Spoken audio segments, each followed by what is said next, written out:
Hi, എല്ലാവർക്കും BYQ study സ്റ്റുഡിയോയിലേക്ക് സ്വാഗതം. ഇന്ന് നമ്മൾ 2022 നടന്ന +2 പ്രിലിംസിന്റെ 3rd സ്റ്റേജിലെ ക്വസ്റ്റ്യൻ പേപ്പറാണ് ചെയ്ത് നോക്കുന്നത്. ഇതിന്റെ കാറ്റഗറി നമ്പർ 88/2022 ആണ്. ക്വസ്റ്റ്യൻ പറയുന്നതിന് മുമ്പ് രണ്ട് കാര്യങ്ങൾ പറഞ്ഞോട്ടെ. നാളെ നമ്മൾ SCRT ബേസ് ചെയ്തിട്ടുള്ള ചാപ്റ്റേഴ്സ് പഠിച്ചു തുടങ്ങിയാണ്. അപ്പൊ എല്ലാവരും വീഡിയോ മിസ് ചെയ്യാതെ കൂടെ പഠിച്ചു പോവുക. നന്നായിട്ട് എല്ലാവരും പഠിക്കുക. അതുപോലെ തന്നെ നമ്മൾ ചെയ്യുന്ന ക്വസ്റ്റ്യൻ പേപ്പറിന്റെ PDF ആവശ്യമുള്ളവര് നമ്മുടെ BYQ സ്റ്റഡി സ്റ്റുഡിയോ എന്ന് പറയുന്ന ടെലഗ്രാം ചാനൽ ജോയിൻ ചെയ്താൽ അതിലുണ്ടാവും. അത് നമ്മൾ ഫൈനൽ ആൻസർ കീ ഉൾപ്പെടെയാണ് അതിൽ PDF ഇടുന്നത്. അപ്പൊ ആവശ്യമുള്ളവര് ചാനലിൽ ജോയിൻ ചെയ്യുക. അപ്പോൾ ഒന്നാമത്തെ ക്വസ്റ്റ്യൻ നോക്കാം. നമ്മുടെ ജീവിതത്തിൽ നിന്ന് പ്രകാശം മറഞ്ഞു പോയിരിക്കുന്നു, എവിടെയും ഇരുട്ടാണ്. ആരുടെ മരണത്തെക്കുറിച്ചാണ് നെഹ്റുവിന്റെ ഈ വാക്കുകൾ?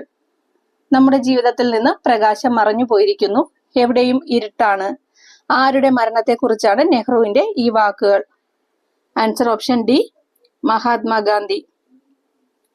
1948 ജനുവരി 30 ഗാന്ധിജി കൊല്ലപ്പെട്ടത്. ഗാന്ധിജിയുടെ മരണവാർത്ത അറിഞ്ഞപ്പോൾ നെഹ്റു പറഞ്ഞ വാക്കുകളാണിത്. അതുപോലെ തന്നെ ഗാന്ധിജിയുടെ മരണവാർത്ത അറിഞ്ഞപ്പോൾ കൂടുതൽ നന്നാവുന്നത് നല്ലതല്ല എന്ന് പ്രതികരിച്ച സാഹിത്യകാരനാണ് ബർണാഡ് ഷാ. കൂടുതൽ നന്നാവുന്നത് നല്ലതല്ല എന്ന് പറഞ്ഞത് സാഹിത്യകാരനായ ബർണാഡ് ഷാ ആയിരുന്നു. ഇന്ത്യൻ ദേശീയ പ്രസ്ഥാന ചരിത്രത്തില് ഗാന്ധിയൻ കാലഘട്ടം എന്നറിയപ്പെടുന്നത് 1919 മുതൽ 1947 വരെയാണ്. ഗാന്ധിയൻ കാലഘട്ടം എന്നറിയപ്പെടുന്നത് എന്നാണ് 1919 മുതൽ 1947 വരെയാണ്.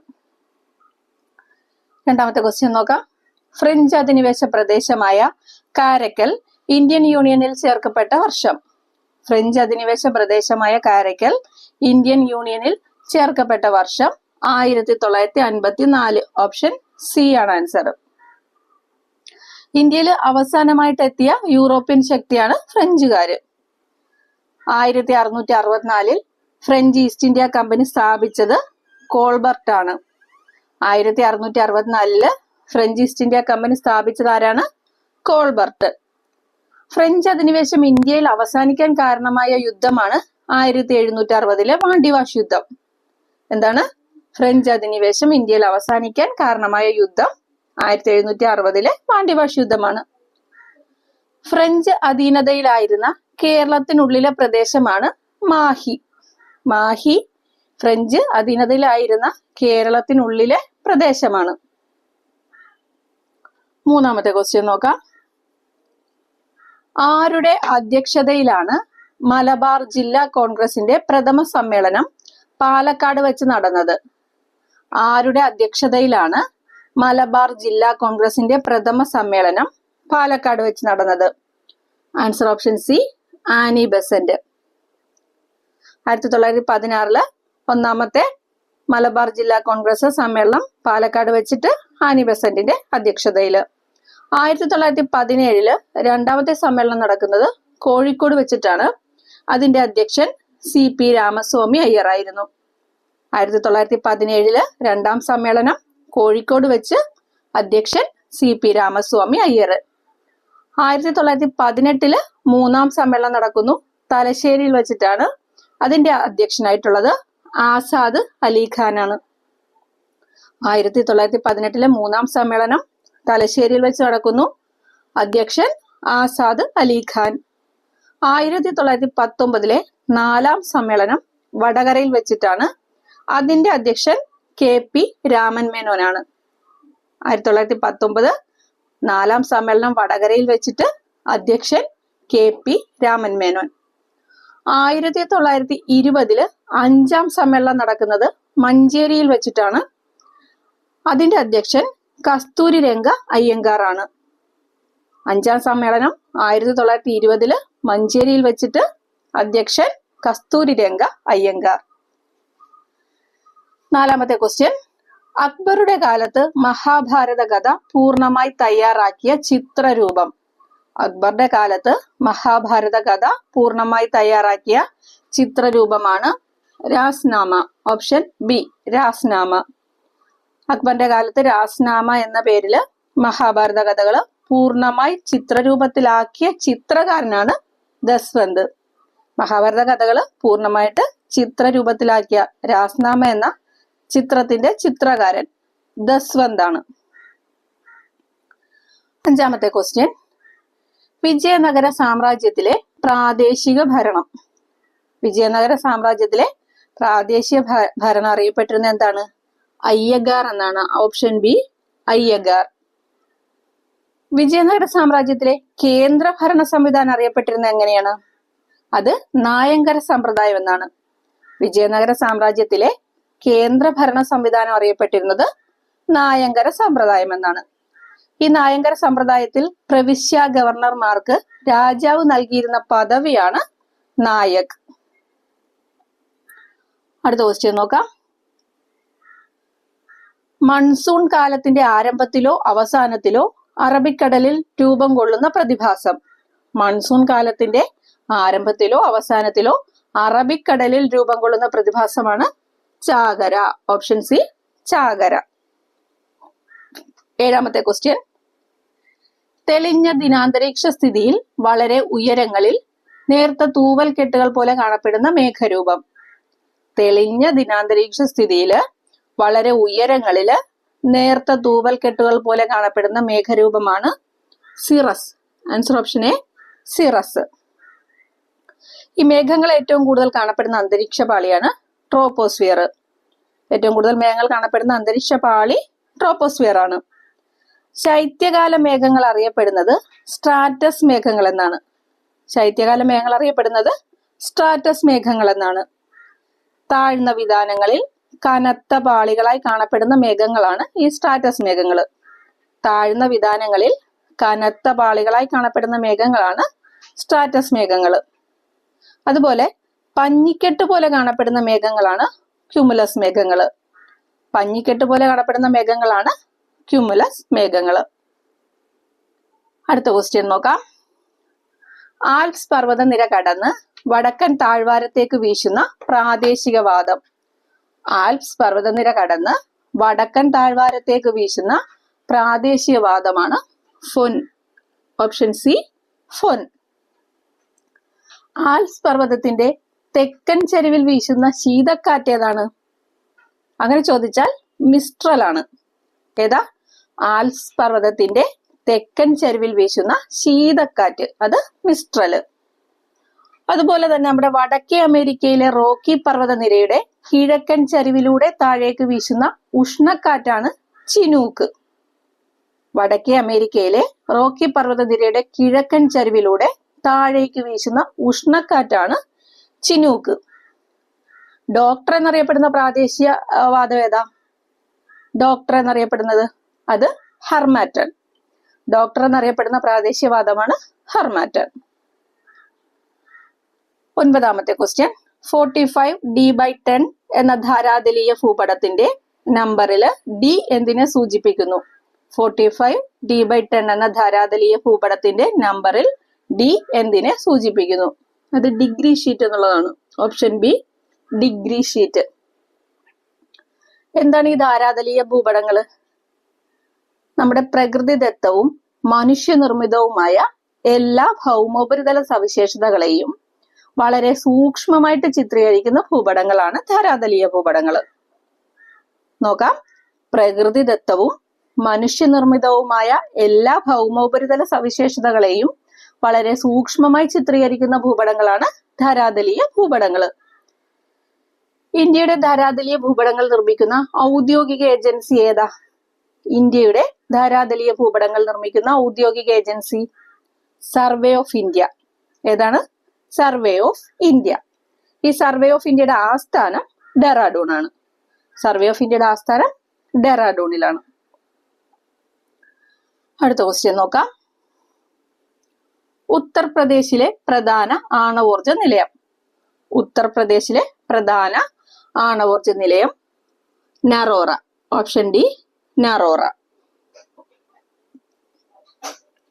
ബാക്കി ഓപ്ഷൻസ് കൂടെ നോക്കാം. താരാപൂര്.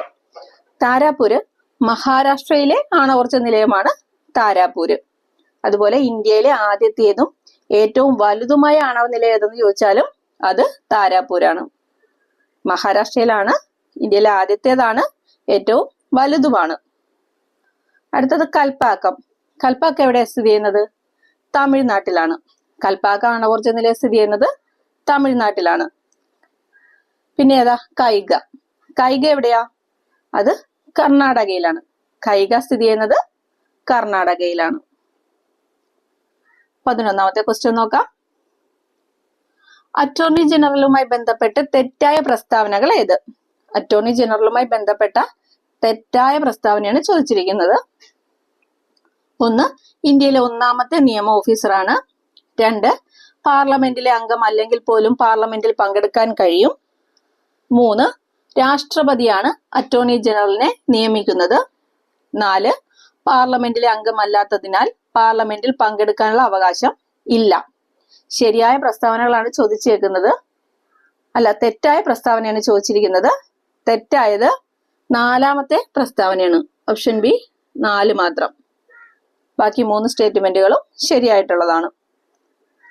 ഇന്ത്യയിലെ 1ാമത്തെ നിയമ ഓഫീസറാണ് AG. പാർലമെന്റിലെ അംഗമല്ലെങ്കിൽ പോലും പാർലമെന്റിൽ പങ്കെടുക്കാൻ കഴിയും. അതുപോലെ രാഷ്ട്രപതിയാണ് അറ്റോർണി ജനറലിനെ നിയമിക്കുന്നത്. അറ്റോർണി ജനറലിനെ കുറിച്ച് പ്രതിപാദിക്കുന്ന ആർട്ടിക്കിൾ ഏതാ? ആർട്ടിക്കിൾ 76 അറ്റോർണി ജനറലിനെ കുറിച്ച് പ്രതിപാദിക്കുന്നത്. ഇന്ത്യയുടെ ആദ്യ അറ്റോർണി ജനറൽ ഏതാ? MC സെതൽവാദ്. ഇന്ത്യയുടെ ആദ്യ അറ്റോർണി ജനറൽ MC സെതൽവാദ് ആണ്. ഇന്ത്യയുടെ അറ്റോർണി ജനറലായ ആദ്യ മലയാളി എന്ന് ചോദിച്ചാൽ അതിന്റെ ഉത്തരം KK വേണുഗോപാൽ. ഇന്ത്യയുടെ അറ്റോർണി ജനറലായ ആദ്യ മലയാളി KK വേണുഗോപാൽ. അതുപോലെ തന്നെ നിലവിലെ AG R വെങ്കിട്ടരമണിയാണ്. നിലവിലെ അറ്റോർണി ജനറൽ ആണ്. 16ാമത് അറ്റോർണി ജനറൽ ആണ് R വെങ്കിട്ടരമണി. അടുത്ത ക്വസ്റ്റ്യൻ നോക്കാം. ഇന്ത്യയുടെ മുഖ്യ തിരഞ്ഞെടുപ്പ് കമ്മീഷണർ ആര്? ഇന്ത്യയുടെ മുഖ്യ തിരഞ്ഞെടുപ്പ് കമ്മീഷണറാണ് രാജീവ് കുമാർ. നിലവില് 25ാമത് മുഖ്യ തിരഞ്ഞെടുപ്പ് കമ്മീഷണറായിട്ടിരിക്കുന്നത് രാജീവ് കുമാർ ആണ്. 13ാമത്തെ ക്വസ്റ്റ്യൻ. നിങ്ങൾ പറയുന്നതിനോട് ഞാൻ വിയോജിക്കുന്നു, പക്ഷെ അത് പറയുവാനുള്ള നിങ്ങളുടെ അവകാശത്തിനായി ഞാൻ മരണം വരെ പോരാടും. ഇത് ആരുടെ വാക്കുകളാണ്? നിങ്ങൾ പറയുന്നതിനോട് ഞാൻ വിയോജിക്കുന്നു, പക്ഷെ അത് പറയുവാനുള്ള നിങ്ങളുടെ അവകാശത്തിനായി ഞാൻ മരണം വരെ പോരാടും. ഇത് ആരുടെ വാക്കുകളാണ്? ആരുടെയാ? വോൾട്ടയറിന്റെ വാക്കുകളാണിത്. Option A Voltaire. അടുത്ത ക്വസ്റ്റ്യൻ നോക്കാം. 14ാമത്തെ ക്വസ്റ്റ്യൻ. ധനബില്ലുമായി ബന്ധപ്പെട്ട ശരിയായ പ്രസ്താവനകൾ ഏത്? ഇവിടെ ശരിയായ പ്രസ്താവനകളാണ് ചോദിച്ചേക്കുന്നത്. 1. രാജ്യസഭയ്ക്കാണ് കൂടുതൽ അധികാരം. 2. ലോക്സഭയ്ക്കാണ് കൂടുതൽ അധികാരം. 3. ഇരുസഭകൾക്കും തുല്യ അധികാരമുണ്ട്. 4. ധനബില്ലുകളിൽ അന്തിമ അധികാരം ലോക്സഭാ സ്പീക്കറുടേതാണ്. ശരിയായിട്ടുള്ളതാണ് ചോദിച്ചേക്കുന്നത്. 2ഉം 4ഉം പ്രസ്താവനകൾ ശരിയാണ്. Option D. ലോക്സഭയ്ക്കാണ് കൂടുതൽ അധികാരം. ധനബില്ലുകളിൽ അന്തിമ അധികാരം ലോക്സഭാ സ്പീക്കറുടേതാണ്. ധനകാര്യ ബില്ലിനെ കുറിച്ച് പ്രതിപാദിക്കുന്ന ആർട്ടിക്കിൾ ആണ് ആർട്ടിക്കിൾ 110. ആർട്ടിക്കിൾ 110 ധനകാര്യ ബില്ലിനെ കുറിച്ച് പ്രതിപാദിക്കുന്നത്. ഒരു ബില്ല് ധനകാര്യ ബില്ലാണോ അല്ലയോ എന്ന് സാക്ഷ്യപ്പെടുത്തുന്നത് ലോക്സഭ സ്പീക്കറാണ്. ഒരു ബില്ല് ധനകാര്യ ബില്ലാണോ അല്ലയോ എന്ന് സാക്ഷ്യപ്പെടുത്തുന്ന ആരാണ്? ലോക്സഭാ സ്പീക്കർ. മണി ബില്ല് ഭേദഗതി ചെയ്യാനോ തള്ളിക്കളയാനോ രാജ്യസഭയ്ക്ക് അധികാരമില്ല. മണി ബിൽ ഭേദഗതി ചെയ്യാനോ തള്ളിക്കളയാനോ രാജ്യസഭയ്ക്ക് അധികാരമില്ല. അടുത്ത ക്വസ്റ്റ്യൻ. കോപ്ര എന്നതിന്റെ പൂർണ്ണരൂപം എന്ത്? കോപ്ര എന്നതിന്റെ പൂർണ്ണരൂപം കൺസ്യൂമർ പ്രൊട്ടക്ഷൻ ആക്ട്. 3ാമത്തേതാണ് consumer protection act. Answer option C. ഈ കൺസ്യൂമർ പ്രൊട്ടക്ഷൻ ആക്ട് 1986 2019 ഭേദഗതി ചെയ്തിട്ടുണ്ട്. 1986 കൺസ്യൂമർ പ്രൊട്ടക്ഷൻ ആക്ട് 2019 ഭേദഗതി ചെയ്തു. ഈ ഉപഭോക്തൃ സംരക്ഷണ ഭേദഗതി നിയമം അത് രാഷ്ട്രപതിയുടെ അംഗീകാരം ലഭിച്ചത് 2019 ഓഗസ്റ്റ് 9 2019 ഉപഭോക്തൃ സംരക്ഷണ ഭേദഗതി നിയമത്തിന് രാഷ്ട്രപതിയുടെ അംഗീകാരം ലഭിച്ചത് 2019 ഓഗസ്റ്റ് 9 അതുപോലെ നിലവിൽ വന്നത് 2020 ജൂലൈ 20 2019 ഉപഭോക്തൃ സംരക്ഷണ ഭേദഗതി നിയമം നിലവിൽ വന്നത് 2020 ജൂലൈ 20-നാണ്. 16ാമത്തെ ക്വസ്റ്റ്യൻ നോക്കാം. മൗലികാവകാശവുമായി ബന്ധപ്പെട്ട ശരിയായ പ്രസ്താവനകൾ ഏത്? ഇവിടെയും ശരിയായ പ്രസ്താവനയാണ് ചോദിച്ചേക്കുന്നത്. 1. ഭരണഘടനയുടെ 4-ാം ഭാഗത്ത് ഉൾപ്പെടുത്തിയിരിക്കുന്നു. 2. ഭരണഘടനയുടെ 3-ാം ഭാഗത്ത് ഉൾപ്പെടുത്തിയിരിക്കുന്നു. 3. കോടതി നടപടികളിലൂടെ നേടിയെടുക്കാൻ കഴിയും. 4. ബ്രിട്ടീഷ് ഭരണഘടനയിൽ നിന്നും കടമെടുത്തിരിക്കുന്നു. ശരിയായിട്ടുള്ള പ്രസ്താവനകൾ 2ഉം 3ഉം ആണ്. ഓപ്ഷൻ ഡി 2ഉം 3ഉം. ഭരണഘടനയുടെ 3-ാം ഭാഗത്താണ് മൗലികാവകാശങ്ങൾ ഉൾപ്പെടുത്തിയിരിക്കുന്നത്. മൗലികാവകാശങ്ങൾ നേടിയെടുക്കാനായിട്ട് കോടതി നടപടികളിലൂടെ സാധിക്കും. നമ്മുടെ ഇന്ത്യ മൗലികാവകാശങ്ങൾ കടമെടുത്തിരിക്കുന്നത് അമേരിക്കൻ ഭരണഘടനയിൽ നിന്നുമാണ്. അമേരിക്കൻ ഭരണഘടനയിൽ നിന്നുമാണ് മൗലികാവകാശങ്ങൾ ഇന്ത്യ കടമെടുത്തിരിക്കുന്നത്. 6 തരത്തിലുള്ള മൗലിക അവകാശങ്ങളാണ് ഇന്ത്യൻ ഭരണഘടന നമുക്ക് പ്രദാനം ചെയ്യുന്നത്. എത്ര തരത്തിലുള്ളതാണ്? 6 തരത്തിലുള്ളത്. ഏതൊക്കെയാണെന്നൊന്ന് നോക്കാം. ഒന്നാമത്തേതാണ് സമത്വത്തിനുള്ള അവകാശം. ആർട്ടിക്കിൾ 14 മുതൽ 18 വരെയാണ് സമത്വത്തിനുള്ള അവകാശത്തെ കുറിച്ച് പറയുന്നത്. രണ്ടാമത്തേതാണ് സ്വാതന്ത്ര്യത്തിനുള്ള അവകാശം. ആർട്ടിക്കിൾ 19 മുതൽ 22 വരെയാണ് സ്വാതന്ത്ര്യത്തിനുള്ള അവകാശത്തെ കുറിച്ച് പറയുന്നത്.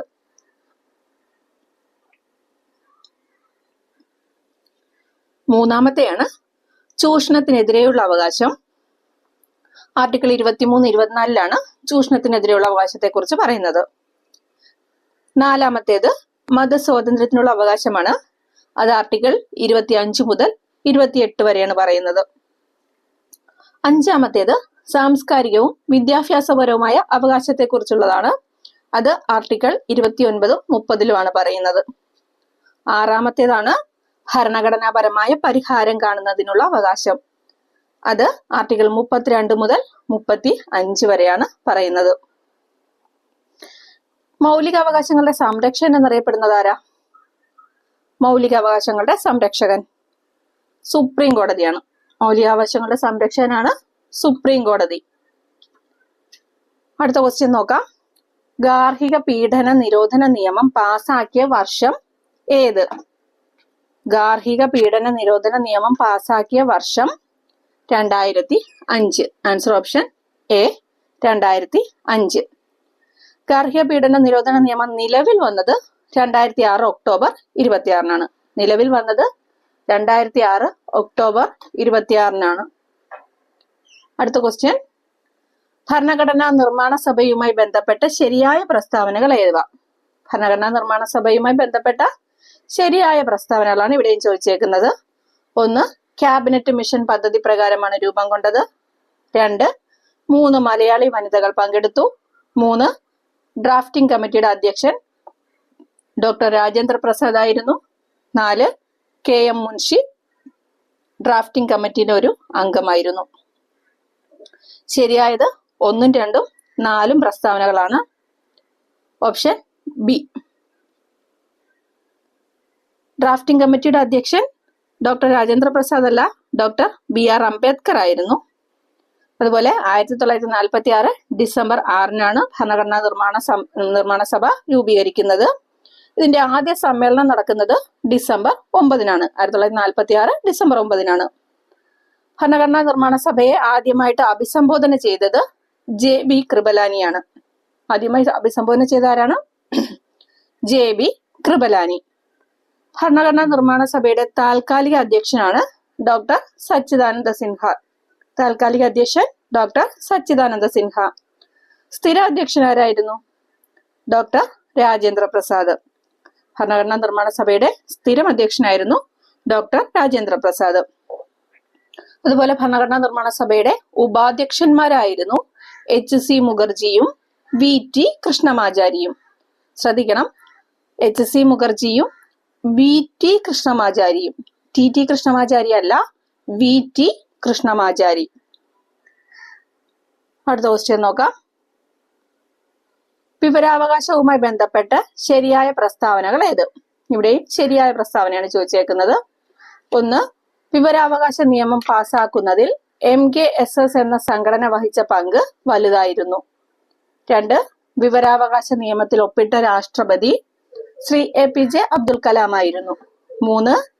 MKSS സംഘടനയുടെ പ്രവർത്തന മേഖല രാജസ്ഥാനായിരുന്നു. 4. ഈ നിയമം പാസാക്കിയ വർഷം 2008 ആണ്. ശരിയായത് 1, 2, 3 സ്റ്റേറ്റ്മെന്റുകൾ ശരിയാണ്. Answer option C. ഈ നിയമം പാസാക്കിയത് 2005 ജൂൺ 15-നാണ്. വിവരാവകാശ നിയമം ഇന്ത്യൻ പാർലമെന്റ് പാസാക്കിയത് 2005 ജൂൺ 15-നാണ്. നിലവിൽ വന്നത് 2005 ഒക്ടോബർ 12-നും. വിവരാവകാശ നിയമം നിലവിൽ വന്നത് 2005 ഒക്ടോബർ 12-നുമാണ്. വിവരാവകാശ നിയമം 2019 ഭേദഗതി ചെയ്തിട്ടുണ്ട്. വിവരാവകാശ ഭേദഗതി ബില്ല് ലോക്സഭ പാസാക്കിയത് 2019 ജൂലൈ 22-നാണ്.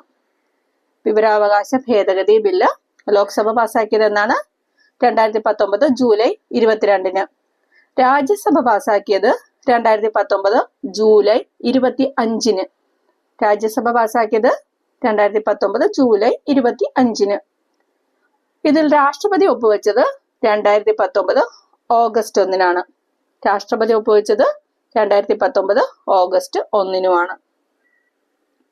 20ാമത്തെ ക്വസ്റ്റ്യൻ. പ്രാദേശിക ഭരണകൂടങ്ങൾക്ക് ഭരണഘടനാ പദവി നിർദ്ദേശിച്ച കമ്മിറ്റി ഏത്?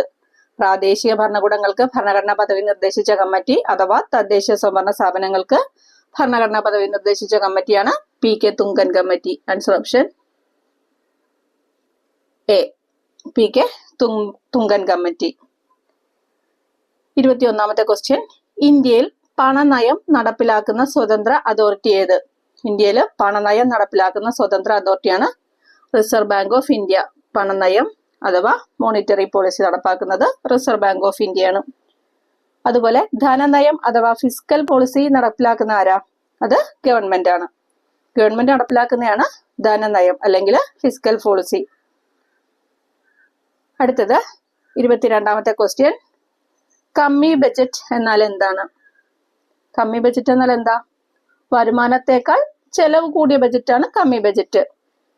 ഓപ്ഷൻ ബി, വരുമാനത്തേക്കാൾ ചെലവ് കൂടിയ ബജറ്റാണ് കമ്മി ബജറ്റ്. അങ്ങനെയെങ്കിൽ വരുമാനം ചെലവിനേക്കാൾ കൂടുതലുള്ള ബജറ്റോ? വരുമാനം ചെലവിനേക്കാൾ കൂടുതലുള്ള ബജറ്റാണ് മിച്ച ബജറ്റ്. ഇനി ഒന്നുകൂടെ ഉണ്ട്, വരവും ചെലവും തുല്യമായി വരുന്ന ബജറ്റ് ഉണ്ട്, അത് സന്തുലിത ബജറ്റാണ്.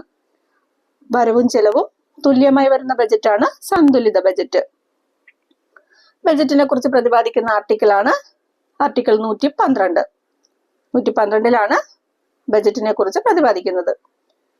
ഇന്ത്യൻ ലോക്സഭയിൽ ബജറ്റ് അവതരിപ്പിച്ച ആദ്യ വനിത ഇന്ദിരാഗാന്ധിയാണ്. ഇന്ത്യൻ ലോക്സഭയിൽ ബജറ്റ് അവതരിപ്പിച്ച ആദ്യ വനിതയാണ് ഇന്ദിരാഗാന്ധി. 23ാമത്തെ ക്വസ്റ്റ്യൻ ഡിലീറ്റഡ് ആണ്. 24ാമത്തെ ക്വസ്റ്റ്യൻ നോക്കാം. GDP പ്ലസ് NFIA, അതായത് മൊത്തം ആഭ്യന്തര ഉൽപാദനം പ്ലസ് വിദേശത്തു നിന്നുള്ള അറ്റ ഘടക വരുമാനവും ചേരുന്നത് എന്താണെന്നാണ് ചോദ്യം. ആൻസർ ഓപ്ഷൻ ബി ആണ് GNB, മൊത്ത ദേശീയ വരുമാനമാണത്. GDPയും NFIAയും കൂടെ ചേരുന്നതാണ് GNB. എന്താണ് GNB? ഒരു രാജ്യത്ത് ഒരു വർഷം ഉൽപ്പാദിപ്പിച്ച എല്ലാ അന്തിമ സാധനങ്ങളുടെയും സേവനങ്ങളുടെയും ആകെ പണാത്മക മൂല്യമാണ് മൊത്തം ദേശീയ ഉൽപ്പന്നം അഥവാ GNB. ഒരു രാജ്യത്ത് ഒരു വർഷം ഉൽപ്പാദിപ്പിച്ച എല്ലാ അന്തിമ സാധനങ്ങളുടെയും സേവനങ്ങളുടെയും ആകെ പണാത്മക മൂല്യമാണ് മൊത്തം ദേശീയ ഉൽപ്പന്നം അഥവാ GNB. ഇനി GDP ഉണ്ട്. അതെന്താണ്? ഒരു രാജ്യത്തിന്റെ ആഭ്യന്തര അതിർത്തിക്കുള്ളിൽ ഉൽപ്പാദിപ്പിച്ച അന്തിമ സാധനങ്ങളുടെയും സേവനങ്ങളുടെയും പണാത്മക മൂല്യമാണ് മൊത്തം ആഭ്യന്തര ഉൽപ്പന്നം അഥവാ GDP. ഇനി NNB ഉണ്ട്, NDP ഉണ്ട്. NNB എന്താ? മൊത്തം ദേശീയ ഉൽപ്പന്നം അഥവാ GNBയിൽ നിന്ന് തേയ്മാന ചിലവ് കുറയ്ക്കുമ്പോൾ ലഭ്യമാകുന്നതാണ് NNB അഥവാ അറ്റ ദേശീയ ഉൽപ്പന്നം. GNBയിൽ നിന്ന് തേയ്മാന ചിലവ് കുറയ്ക്കുമ്പോൾ ലഭ്യമാകുന്നതാണ് എന്ത്? അറ്റ ദേശീയ ഉൽപ്പന്നം അഥവാ NNP. ഇനി NDP എന്ന് പറഞ്ഞാൽ GDPയിൽ നിന്ന് തേയ്മാന ചിലവ് കുറച്ചാൽ കിട്ടുന്നതാണ് എന്ത്? അറ്റ ആഭ്യന്തര ഉൽപ്പന്നം അഥവാ NDP. ഒന്നുകൂടെ പറയണോ? നോക്കാം. GNP എന്ന് പറയുന്നത് ഒരു രാജ്യത്ത് ഒരു വർഷം ഉൽപ്പാദിപ്പിച്ച എല്ലാ അന്തിമ സാധനങ്ങളുടെയും സേവനങ്ങളുടെയും ആകെ പണാത്മക മൂല്യമാണ്. GDP എന്ന് പറയുന്നത് ഒരു രാജ്യത്തിന്റെ ആഭ്യന്തര അതിർത്തിക്കുള്ളിൽ ഉൽപ്പാദിപ്പിച്ച അന്തിമ സാധനങ്ങളുടെയും സേവനങ്ങളുടെയും പണാത്മക മൂല്യമാണ്. ഇനി NNP എന്ന് പറഞ്ഞാല് GNPയിൽ നിന്ന് തേയ്മാന ചിലവ് കുറയ്ക്കുമ്പോൾ കിട്ടുന്നതാണ് NNP. ഇനി NDP ഉണ്ട്. GDPയിൽ നിന്ന് തേയ്മാന ചിലവ് കുറയ്ക്കുമ്പോൾ കിട്ടുന്നതാണ് NDP. അടുത്ത ക്വസ്റ്റ്യൻ നോക്കാം. 25ാമത്തെ ക്വസ്റ്റ്യൻ, ആസൂത്രണ കമ്മീഷന്റെ പുതിയ പേരെന്താണ്? ആസൂത്രണ കമ്മീഷന്റെ പുതിയ പേരാണ് നീതി ആയോഗ്. 2015 ജനുവരി 1 നീതി ആയോഗ് നിലവിൽ വന്നത്. നീതി ആയോഗിന്റെ അധ്യക്ഷൻ എപ്പോഴും പ്രധാനമന്ത്രിയാണ്. പ്രധാനമന്ത്രി ആയിരിക്കും നീതി ആയോഗിന്റെ അധ്യക്ഷൻ. നീതി ആയോഗിന്റെ ആദ്യ അധ്യക്ഷൻ നരേന്ദ്രമോദിയാണ്. അതുപോലെ ഫസ്റ്റ് ഉപാധ്യക്ഷനാണ് അരവിന്ദ് പനഗരിയ. ആദ്യ ഉപാധ്യക്ഷനാണ് അരവിന്ദ് പനഗരിയ. അതുപോലെ ആദ്യ CEO സിന്ധുശ്രീ ഖുള്ളറാണ്. ആദ്യ CEO സിന്ധുശ്രീ ഖുള്ളറാണ്. നിലവിലെ അധ്യക്ഷൻ നരേന്ദ്രമോദി തന്നെയാണ്. അതുപോലെ നിലവിലെ ഉപാധ്യക്ഷൻ സുമൻ ബെറിയാണ്. നിലവിലെ ഉപാധ്യക്ഷനാണ് സുമൻ ബെറി. നിലവിലെ CEO ആണ് BVR സുബ്രഹ്മണ്യം. നിലവിലെ CEO ആണ് BVR സുബ്രഹ്മണ്യം. അപ്പൊ ഓക്കെ ഫ്രണ്ട്സ്, നമുക്ക് ബാക്കി ക്വസ്റ്റ്യൻസ് അടുത്ത വീഡിയോയിൽ നോക്കാം. ഇപ്പോൾ വീഡിയോ എല്ലാവർക്കും ഉപകാരപ്പെടുന്നുണ്ടെങ്കിൽ ഒന്ന് ലൈക്ക് ചെയ്തേക്കണം. അതുപോലെ മറ്റുള്ളവർക്കൊന്ന് ഷെയർ ചെയ്ത് കൊടുത്തേക്കണം. നിങ്ങൾ ചാനൽ സബ്സ്ക്രൈബ് ചെയ്തിട്ടില്ലെങ്കിൽ ഒന്ന് സബ്സ്ക്രൈബ് കൂടെ ചെയ്തേക്കണം. അപ്പോൾ അടുത്ത വീഡിയോയിലൂടെ നമുക്ക് വീണ്ടും കാണാം. Thank you friends.